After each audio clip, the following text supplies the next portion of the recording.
किसका, प्रभु का पावन नाम,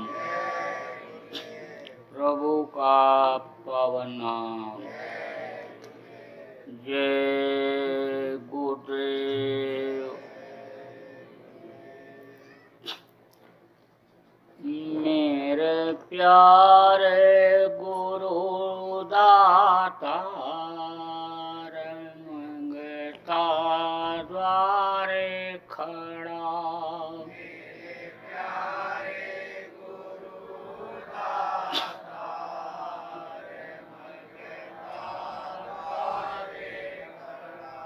मेरा पुकार पुकार, मेरे कर देखो जरा।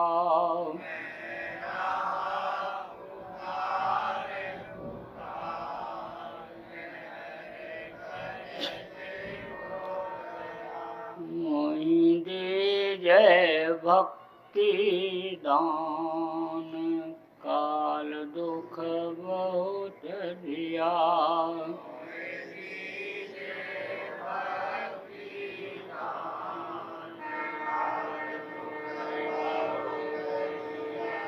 मेरी तड़प उठी मांग, रस को तरस रहा।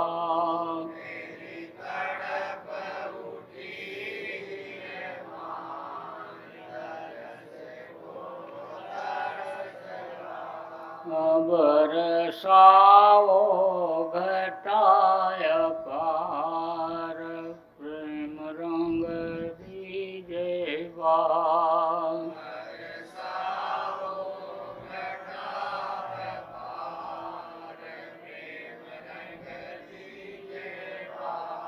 सुरती भी गए अमीर सुधार, तन मन होवे हरा।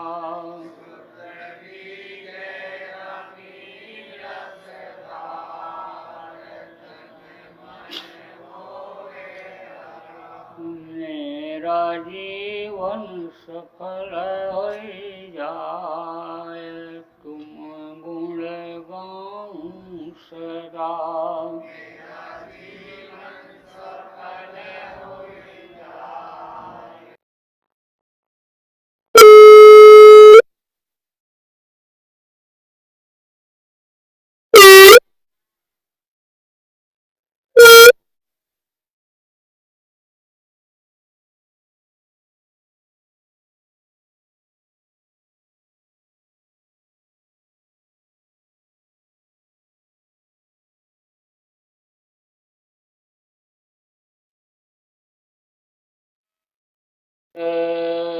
गुरुदेव।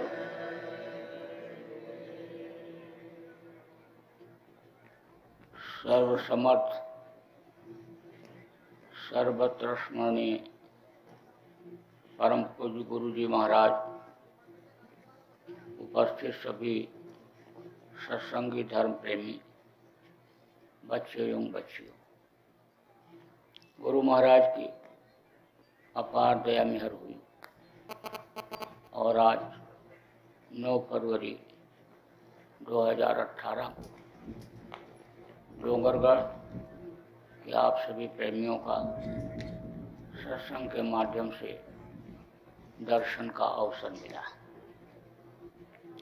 जब उस मालिक की दया मेहरबानी होती है तब इस समय पर कलयुग में ऐसे अवसर मिलते हैं। लेकिन पहले के समय में बराबर जगह जगह पर सत्संग का कार्यक्रम होता रहता था। लोग सत्संग में आते जाते रहते थे। जब सत्संग में आते जाते रहते थे तो हर तरह की जानकारी लोगों को होती थी।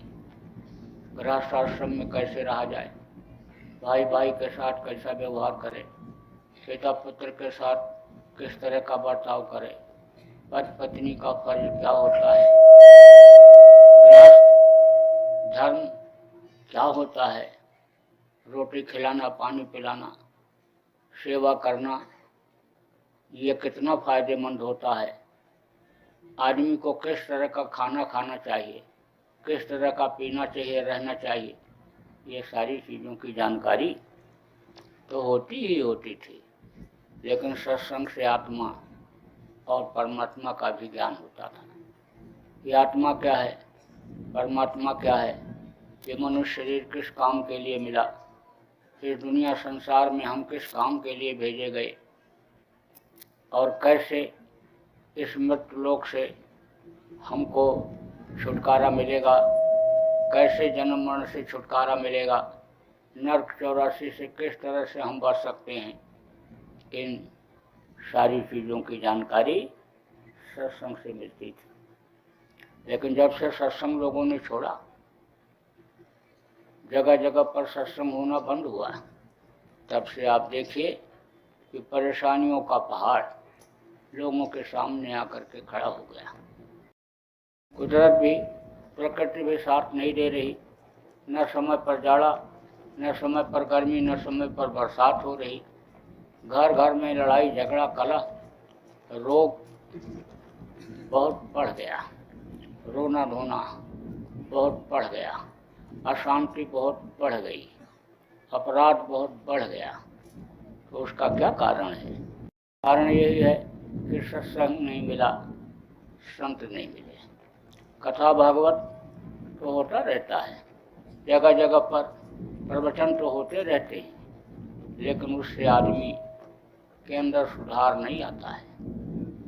लोग सुनाते हैं राम कथा, कृष्ण कथा, महाभारत की कथा, अन्य महापुरुषों के बारे में बताते हैं, कहाँ पैदा हुए, किस तरह से जीवन उनका बीता, क्या क्या काम उन्होंने किया, इन सारी बातों को तो बताते हैं, लेकिन उसका प्रभाव नहीं पड़ता है। उसका दो कारण है कि केवल कथा ही सुनाते हैं, उनके अंदर जो अच्छाइयाँ थीं और वो जो काम उन्होंने जिस तरह से त्याग तपस्या किया, उसका पालन करना न तो खुद सीख पाते हैं और न लोगों को सिखा पाते हैं। इसलिए समझ लो कि लोगों को बराबर लाभ नहीं मिल रहा है। अब आप इस बात को समझो कि जब संत मिलते थे, सत्संग मिलता था, तब लोगों के अंदर में सच्चाई रूपी धर्म था। लोग झूठ नहीं बोलते थे, कहते थे झूठ बोलोगे तो जबान कट के गिर जाएगी, इतना डर भय रहता था। कहते थे अगर झूठ बोलोगे तो सच्चिदानंद से दूर हो जाओगे। कहते थे वो मालिक मदद नहीं करेगा, तुमसे बहुत दूर हो जाएगा अगर झूठ बोलोगे, सच नहीं बोलोगे। बड़ा डर भय था। आप ये समझो कि झूठ बोलने में रूह कांपती थी लोगों की। तो अब आप इस बात को समझो कि जब सत्संग मिलता था तब हिंसा हत्या लोग नहीं करते थे, जीवों पर दया करते थे। कहते थे बिस्मिल्लाहिर्रहमानिर्रहीम, मालिक रहमान है, इसलिए मालिक के जितने भी बंदे हो सब रहम दिल बनो। कहते थे मुसलमान बनो, मुसलमान का मतलब होता है मुसल्लम, ईमान, रहमान, मुसलमान। कहते थे मुसलमान वो है कि जिसके अंदर मुसल्लम ईमान है, जिसके अंदर मुसल्लम रहम है, जो रहम दिल है। कहते थे दयावान बनो, दया जब तुम्हारे अंदर रहेगी तभी वो दया सिंधु तुमको मिलेगा, तभी तुमको तुम्हारी वो मदद करेगा। कहते दया धर्म तन बसे शरीरा, ताकर रक्षा करें रघुवीरा। कहते थे हम दयावान हैं, हम सत्यवादी हैं, हम मालिक को मानते हैं, हम उनके भक्त हैं, हमेशा मालिक हमारी रक्षा करेगा। ऐसी सोच लोगों की रहा करती थी। सेवा भाव बहुत था।